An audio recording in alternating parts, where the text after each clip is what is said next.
Great show.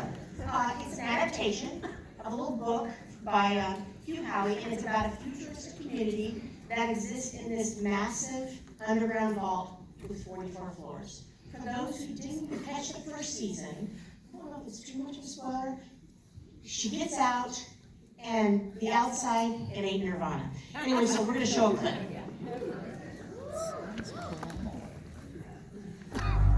Terrific Mystery is the showrunner, YOST, and stars Common, Tim Robbins, and Rebecca Ferguson.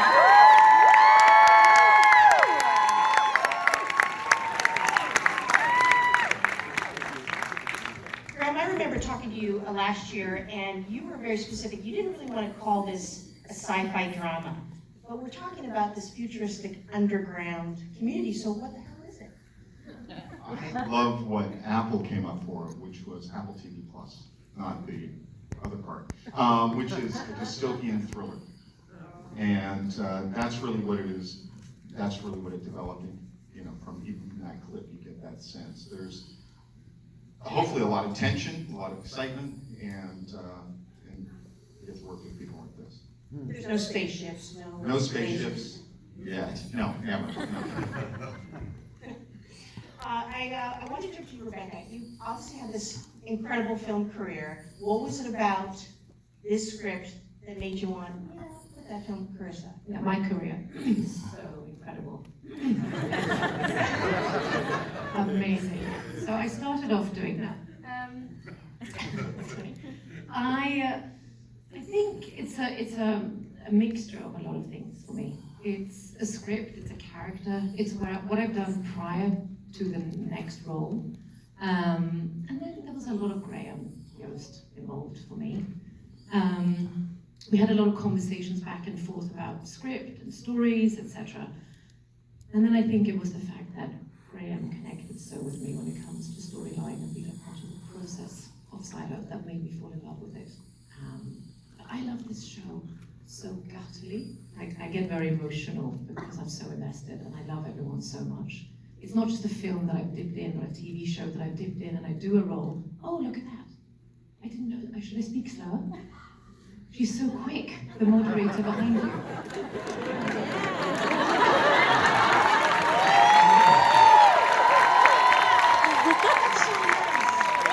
You're the first to give her a shout out. That's so nice. That's phenomenal. Amazing. Sorry, back to thought.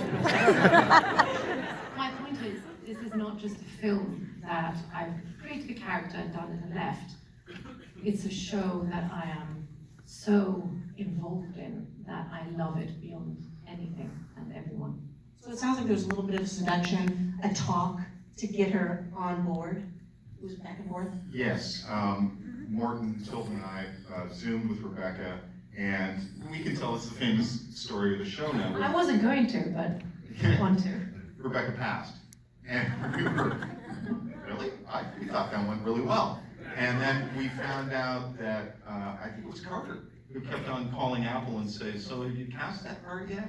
So apparently the hook was in a little bit that Rebecca was interested. And then we had another Zoom, and it was like, okay, yeah, let's do this. And that was, one of the great days. Because part of it is, I thought it went really well the first time. It's like, well, anyway. So, Mr. Tim Robbins, when you were in film school,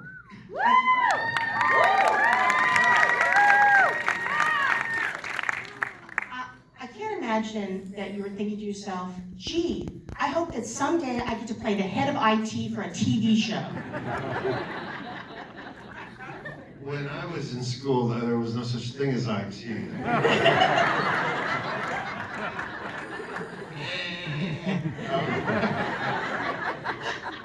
I am so blessed. I just have to say that. What Graham has assembled with this is so beautiful, as you were saying. It is a family that he's created, and I'm not blowing smoke. This is something that's a concern for me at my age. When you're working on something, you want to give it your all, but you also have come to understand that working 18 hours a day is not a sustainable thing. And what Graham has created here is a very human way to work. We all, you know, our crew in London and our cast and everyone, we worked for a long time, we worked really hard, but we also had 10-hour days.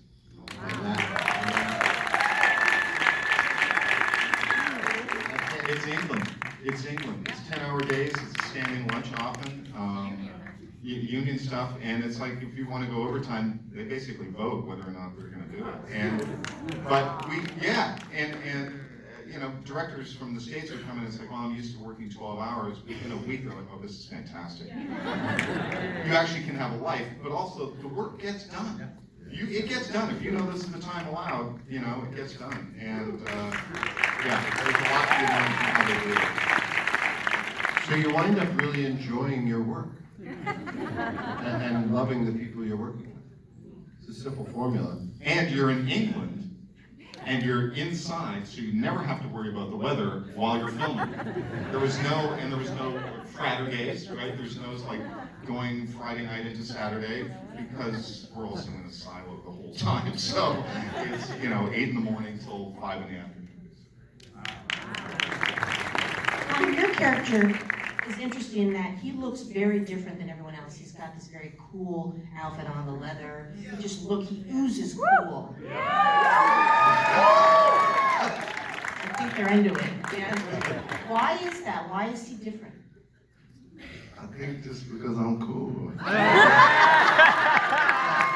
Just kidding. No, but I mean, that was what, you know, when I was reading the scripts, I was like, first of all, this is some of the best material I ever read. Like just reading, I was just like, oh man, I couldn't wait to finish reading the scripts.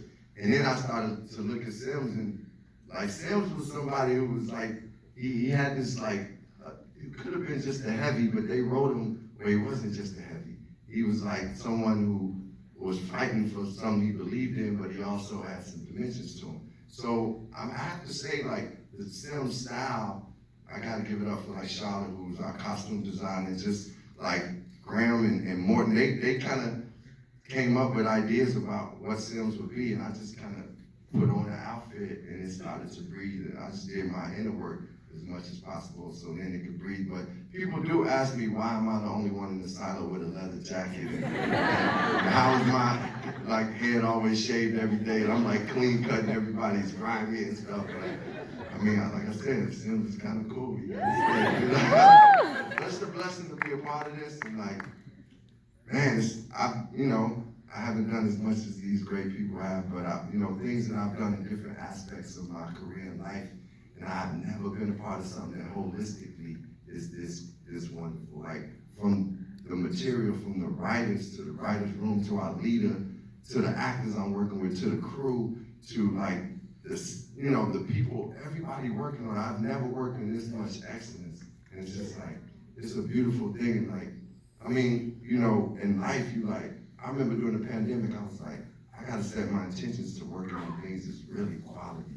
And this was one of those things that was not only quality, but it lifted up my spirit, because we want to work around negative energy. We want to work around people. And I gotta say, I came in with that American mentality for a second, like, well, we only working 10 hours? And then I was like, oh yeah, we only working 10 hours. And I know what a holiday is now. Like, London people take holidays, I love it. So anyway. And it was a great show to do right after a pandemic where we're all stuck inside, to go do a TV show about people who are all stuck inside, and the cast and crew is all stuck inside. But other than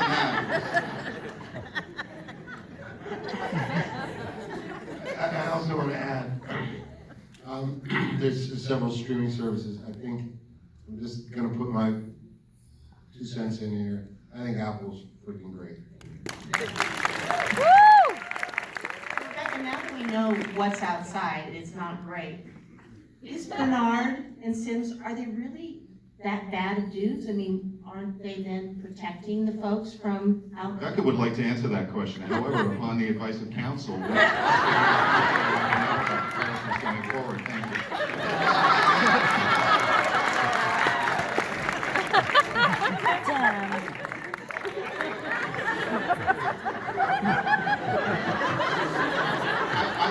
say this, not about the show, but about our experience on the show. People have said, what's the best thing you've heard about the show? And that is, I can't wait for season 2.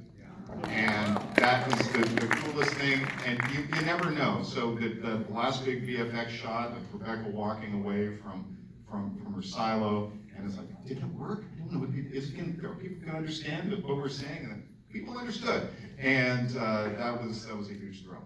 So I guess to read into that, we're gonna find out more about really what makes them tick in season 2. I feel like that's.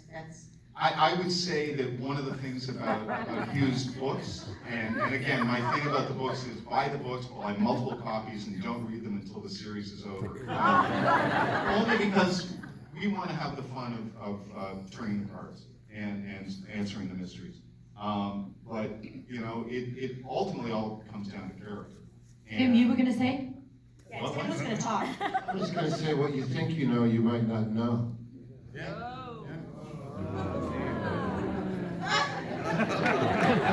That passed legal counsel. That passes counsel. All right, let me go back to the first episode. You did us kind of a dirty, and you killed off 2 major stars, and you didn't know what the hell to expect after that. Why? You know, David and Rashida gave me a weird look one day, and I was just like, one of the ways you can get David Oyelowo and Rashida Jones is it's only 1 episode. And I'm like, okay. It turned out it took about a year to film. I mean, it was just, we had so many false starts, but that's the way Hugh started. Hugh wrote a short story about the sheriff and his wife in this thing, and it took off. He self-published it online. It became a thing that led to the books and on, and I thought, you know what, we've got to start this the way he did. Because the story of Holston and Allison has echoes all the way down through the rest of the story that we want to tell. And we got to work with David and Rashida, so that was cool. But yeah, no, it was a risk, but Tim said, Apple's fantastic. And Jamie Ehrlich, who's one of the 2 guys who runs the show, runs the whole thing, he's very committed to, let's do it the right way. If that's the way Hugh did it, you feel that's the right way to do it, and we talked about it, he said, let's do it. Also, we knew that they would drop the first 2 episodes together, so that you would see that we knew that we wanted to see Juliet in the first episode, and then really go into her character part in the second. We felt people would hopefully watch both episodes together. You obviously touched on this, that this was not a show on location, you were inside the whole time. How the hell was that? Was that claustrophobic? No, No? because there's an outside of the studio.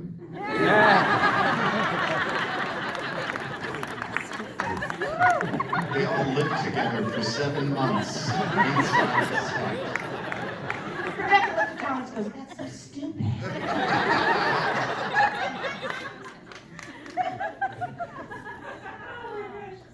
Rebecca, so it was delightful then. I'm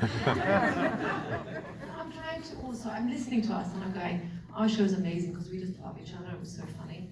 But the show is also really good. Like it's a really thought-provoking, philosophical, psychological aspect to it. The whole location, yeah, being inside, outside, I don't really care. It's a set, I get paid, we do what we do, right? There are no night shoots. That makes me happy. But I'm contained, it's not contained, it's huge space. It's sets that, if you've seen it, the stairs continue. I mean, we have VFX. I'm not a person who says we don't have VFX, because we have award-winning VFX people on our show. We have the best.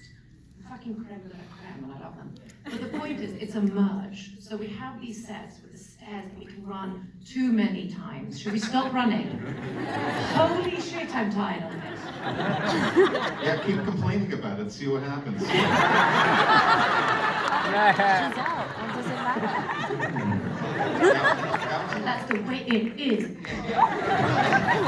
Took a turn. Deadline contenders. I think for me, the process being inside, we have been so, we had one day, Rashid, where we weren't really figuring out a scene. And this kind of represents the show. We're on the stairs, a lot is happening, the director's there, we're not really nailing it, it's a feeling, and we kind of go, stop, just stop. This is not feeling right. The location's great, it's looking amazing, we're not feeling it. And we just stopped the shooting for 15 minutes. I can see Graham going, you what? Do you know how much that cost? And we left, and we sat down, we had a cup of tea, and we just talked it through. Because we're not rushing anything. This is the essence of this show. We get to the core of what we're doing and why we're doing it. In the most phenomenal setting in England for 10 hours. Let's meet back here after season 2. There will be one. Apple TV's Silo, everyone.